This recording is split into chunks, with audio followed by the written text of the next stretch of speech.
அனைவருக்கும் வணக்கம். ட்ரம்போட முடிவுகள் ட்ரம்புக்கும் அமெரிக்காவிற்கும் ஆப்பா வர்றதை பற்றி தான் இந்த பதிவில் பார்க்க போகிறோம். அதானது அமெரிக்கா H1B விசா மூலமாக அமெரிக்காவுக்குள்ளே வந்து இந்தியர்களும் மற்ற நாட்டில் உள்ளவங்க எல்லாம் வேலையை பிடுங்கிக்கிறதுனால தான் அமெரிக்காவில் உள்ளவங்களுக்கு வேலை கிடைக்கல. அதனால் நீங்கள் இனி வந்தால் எங்களுக்கு கப்பம் கட்டிட்டு வந்தால் போதும் அப்படின்னு $1,00,000 ஏற்றின கதையெல்லாம் எல்லாருக்கும் தெரிஞ்சது தான். ஆனால் இப்போது இதை எதிர்கொள்கிறதுக்கு இந்திய நிறுவனங்கள் உட்பட பல நிறுவனங்களும் ஒரு புதிய உத்தியை கையில் எடுத்திருக்காங்க. அதை பற்றி இந்த பதிவில் பார்க்க போகிறோம். அதே நேரத்தில் ஐரோப்பிய நாடுகள் உட்பட பல நாடுகளும் ஒரு வலையோட கிளம்பி இருக்கிறாங்க இந்தியாவுடைய திறமைசாலிகளை பிடிக்கிறதுக்குன்னு சொல்கிறாங்க. அதை பற்றி தான் இந்த பதிவில் நம்ம பார்க்க போகிறோம். அதாவது ட்ரம்ப் நினைச்சது ஒன்று, நடந்தது ஒன்று. மட்டும் இல்லை, ட்ரம்ப் வரியை கூட்டுறதுக்கு ஒரு வரியை கூட்டும்போது எதிர்ப்பு வராமல் இருக்கிறதுக்கு அதை விட பெரிய அளவில் பேசிக்கிட்டு அவர் நினைச்ச அளவில் அதை கொண்டு வந்து நிறுத்தும் போது மக்கள் அதை ஏற்றுக்குவாங்க அப்படிங்கிற ஒரு உத்தியை கையாளுறதான் சொல்கிறாங்க. சரி, என்னன்னு நமக்கு இந்த பதிவின் மூலம் பார்க்கலாம் வாங்க.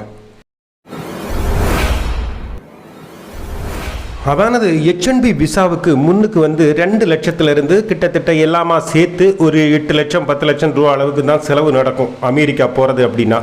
இப்போ வந்து $1,00,000 கிட்டத்தட்ட 90 லட்சம் ரூபா வரைக்கும் நீங்கள் செலவு பண்ணி, அதானது கிட்டத்தட்ட 88 லட்சம் வரைக்கும் கட்டி வச்சுட்டு அதுக்கப்புறம் எங்கள் நாட்டில் வந்து வேலை பாருங்கள், ஏன்னா நீங்கள் எல்லாம் வந்து எங்கள் ஊரில் உள்ளவங்களோட வேலையை தட்டி பறிக்கிறீங்க அப்படின்னெல்லாம் ஏற்கனவே நாங்கள் ஒரு பதிவில் சொல்லியிருந்தோம். சரி, இதுக்கு இப்போ என்ன பிரச்சனை அப்படின்னா, அமெரிக்காவில் H1B விசாவுக்கு போகணுன்னு கனவு கண்டுட்டும் அங்கே வேலை தேடி போகணுன்னு நினைக்கிற இளைஞர்கள் எல்லாம் இருப்பீங்க இல்லை, ஏன் கவலைப்படுறீங்க, ஜெர்மனிக்கு வாருங்க அப்படின்னு சொல்லிட்டு ஜெர்மன் நாட்டில் இருந்து இப்போவுமே அழைப்பு விட்டுருக்குறாங்க. அது மட்டுமா, ஐரோப்பியாவில் உள்ள மற்ற UK உட்பட பல நாடுகளும் இதை பற்றி யோசிக்கிறாங்க. ஏன்னா எப்போ பார்த்தாலும் அமெரிக்காவில் கனவோடைய இந்தியாவில் இருந்து திறமசாலிகள் எல்லாம் அங்கே போயிட்டுருக்குறாங்க. அமெரிக்காவை அவங்க ஓரளவு வளர்த்தும் விட்டாங்க. இப்போ அவங்க அருமை தெரியாமல் இது பேசிகிட்டு இருக்கிறாங்க. ஆனால் இந்த சந்தர்ப்பத்தை பயன்படுத்தி, இல்லைனா இந்தியாவிலிருந்து வெளிநாட்டில் வந்து வாழணும்னு நினைக்கிற திறமசாலிகளை எல்லாம் நம்ம இழுத்து உள்ளே வச்சோம்னா நம்ம நாடு மருத்துவத்துறையாக இருந்தாலும் சரி, ஆராய்ச்சித்துறையாக இருந்தாலும் சரி, இல்லை தொழில்நுட்பத்துறையாக இருந்தாலும் சரி, இல்லை தகவல் தொழில்நுட்ப துறையாக இருந்தாலும் சரி, இதில் எல்லாத்துலேயும் வளர்கிறதுக்கு நல்ல ஒரு வாய்ப்பாக வரும் இல்லையா?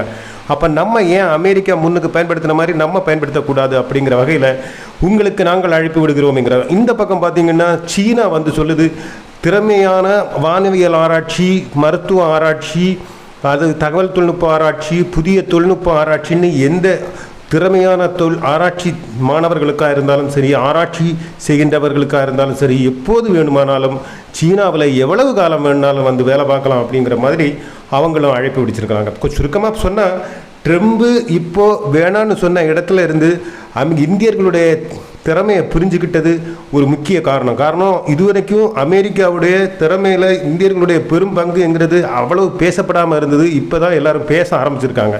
அப்போ தான் மற்ற நாடுகளெல்லாம் முழிச்சுக்கிட்டு எங்ககிட்ட வாங்கன்னு கூப்பிட்றாங்க. இது இப்போ ட்ரம்புக்கே ஒரு பெரிய அடி மாதிரி ஆயிடுச்சு. இன்னொரு பக்கம் நம்மளுடைய நாட்டில் உள்ள இன்ஃபோசிஸ் நிறுவனம் உட்பட பல நிறுவனங்களும் இந்த H1B விசா மூலமாக ஆட்களை எடுத்துகிட்டு வந்து கம்மியான சம்பளத்தில் எல்லாம் வேலை பார்த்துட்டு இருந்தோம். இப்போ அமெரிக்காக்காரனுக்கு வேலை கொடுக்கணும்னா இந்தியக்காரனுக்கு 10 லட்சம் கொடுத்த இடத்துல அவனுக்கு வந்து 35 லட்சம் ரூபா கொடுக்கணும். அது வந்து நமக்கு கட்டுப்படி ஆகாது. இந்தியக்காரனை கூட்டிகிட்டு போகணும்னா அதுக்கும் $1,00,000 கட்டி வைக்கணும், அதுவும் 90 லட்சம் ஆயிரும். அப்போ என்ன பண்ணுறான்னு யோசிக்கிறவங்க என்ன பண்ணுறாங்கன்னா, ரொம்ப முக்கியமான விஷயத்துக்கு மட்டும் $1,00,000 கட்டி வச்சு இந்தியாவிலேருந்து கொண்டு போவங்கிட்ட கொஞ்சம் பேர் அனுப்புவோம். அதுக்கப்புறம் என்ன பண்ணுவோம், அமெரிக்காவை சுற்றி இருக்கிற அமெரிக்காவுடைய பகலாக இருக்கிற இடம், ராத்திரி டைமில் ராத்திரியாக இருக்கிற இடம், அதானது ரொம்ப வித்தியாசம் இல்லாத நேரங்காலம் வித்தியாசம் இல்லாமல் இருக்கிற நாடுகள் இருக்குமே, அதானது பக்கத்தில் இருக்கிற கனடா, மெக்சிகோ, லத்தீன் அமெரிக்க நாடுகள்.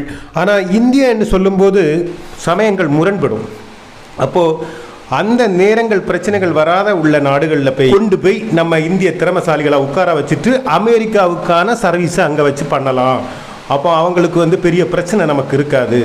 அதனால் நம்ம கவலைப்பட வேண்டியதில்லை. ரொம்ப அத்தியாவசியமான தேவைகளுக்கு மட்டுமே நம்ம அங்கே வந்து அவங்கள அனுப்புவோம். இது ஆஃப்ஷோர் ஆன்ஷோர் மெத்தடையும் கொண்டு வர்றாங்க.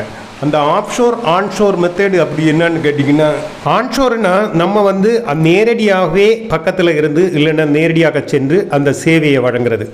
ஆனால் ஆஃப்ஷோர்னா நம்ம தள்ளி நின்று இன்னொரு நாட்டிலேயோ இன்னொரு இடத்துலையோ இருந்துட்டு நம்ம ஒரு ஆன்லைன் மூலமாக மற்றபடி நம்மளுடைய வேலைகளை வந்து நம்மளுடைய சேவையை அவங்களுக்கு வழங்குறது.